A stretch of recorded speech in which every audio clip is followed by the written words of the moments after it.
nama saya Dilkhairan Bajisar dari Sistem Komputer B24. Saya juga bagian dari aktivis di HIMTEK, Himpunan Mahasiswa Teknik Komputer. Pada video ini, saya akan menjelaskan tentang rangkaian RL. Apa itu rangkaian RL? Rangkaian RL juga dikenal sebagai filter RL atau jaringan RL. Didefinisikan sebagai rangkaian listrik yang terdiri atas elemen rangkaian pasif resistor R dan induktor L yang dihubungkan secara bersamaan.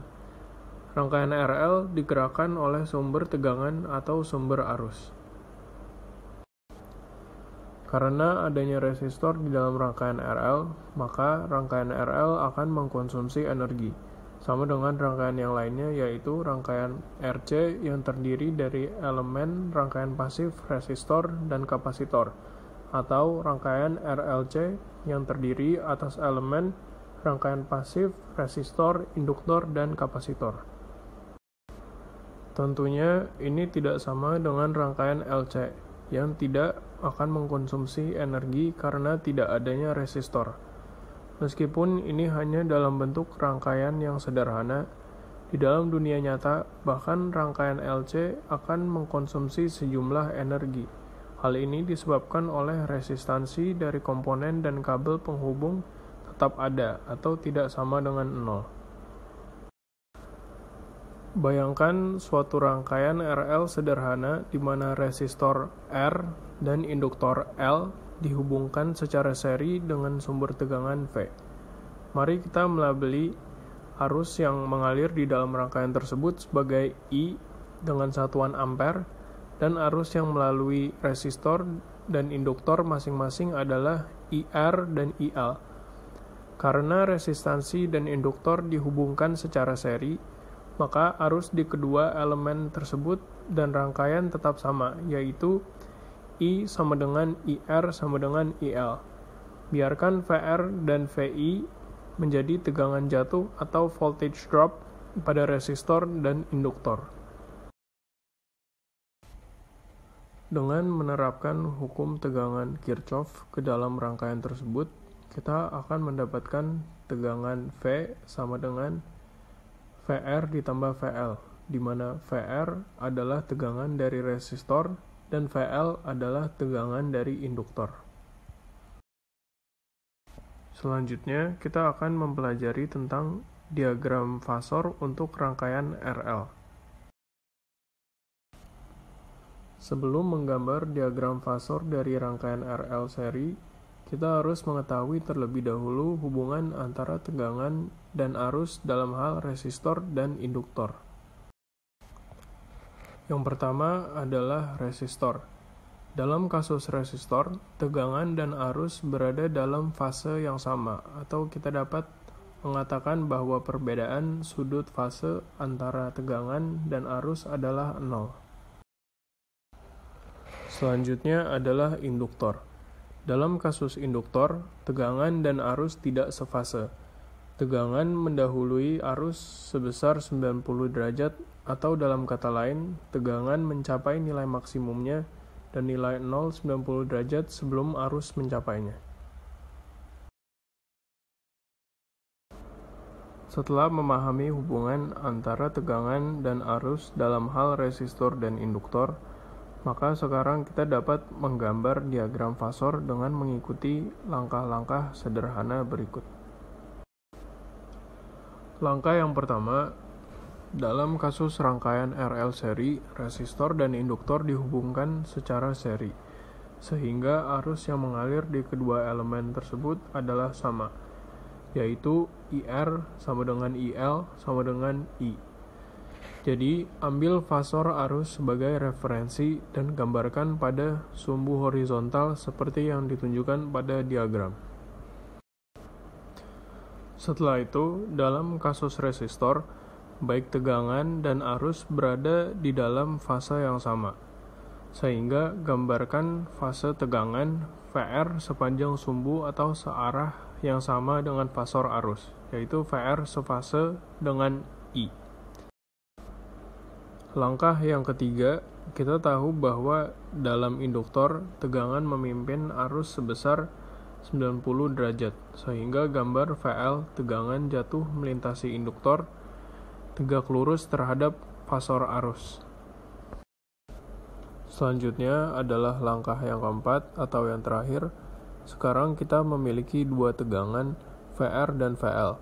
Gambarkan vektor resultan VG dari kedua tegangan ini dengan rumus VR kuadrat ditambah VL kuadrat sama dengan VG kuadrat. Dan untuk mencari sudutnya, maka kita akan menggunakan rumus theta sama dengan tan pangkat min 1 VL per VR. Setelah memahami cara untuk menggambar diagram fasor dari rangkaian RL seri, maka kita mendapatkan konklusi bahwa dalam kasus rangkaian resistif murni, sudut fasa antara tegangan dan arus adalah 0. Dan dalam kasus rangkaian induktif murni, sudut fasa adalah 90 derajat. Tetapi ketika kita menggabungkan resistansi dan induktor, sudut fasa dari rangkaian RL seri adalah antara 0 derajat hingga 90 derajat. Impedansi dari rangkaian RL. Impedansi rangkaian RL seri melawan aliran arus bolak-balik. Impedansi rangkaian RL seri tidak lain adalah efek gabungan dari resistansi R dan reaktansi induktif XL dari rangkaian secara keseluruhan. Impedansi Z dalam ohm diberikan oleh rumus Z sama dengan akar dari R kuadrat ditambah XL kuadrat, dan dari segitiga siku-siku, rumus phase angle-nya adalah theta sama dengan inverse tan XL per R. Analisa rangkaian RL. Dalam rangkaian RL seri, nilai frekuensi F, tegangan V, resistansi R, dan induktansi L diketahui dan tidak ada instrumen untuk mengukur nilai reaktansi dan impedansi induktif secara langsung. Jadi, untuk analisis lengkap rangkaian RL seri, ikuti langkah-langkah sederhana berikut ini. Langkah yang pertama, karena nilai frekuensi dan induktor diketahui, maka pertama-tama hitung nilai reaktansi induktif XL, yaitu dengan rumus XL sama dengan 2pi FL dengan satuan ohm. Selanjutnya, dari nilai XL dan R, hitung total impedansi rangkaian dengan menggunakan rumus Z sama dengan akar dari R kuadrat ditambah XL kuadrat. Setelah itu, hitung total phase angle dari rangkaian tersebut dengan menggunakan rumus theta sama dengan inverse tan XL per R. Langkah yang keempat yaitu menggunakan hukum ohm untuk menghitung arus total, yaitu rumusnya adalah I sama dengan V per Z. Dan langkah yang terakhir adalah menghitung tegangan pada resistor R dan induktor L dengan menggunakan hukum ohm. Karena resistor dan induktor dihubungkan secara seri, maka arus di dalamnya tetap sama. Dalam rangkaian RL seri, sebagian energi dihamburkan oleh resistor dan sebagian energi disimpan dan dikembalikan secara bergantian oleh induktor.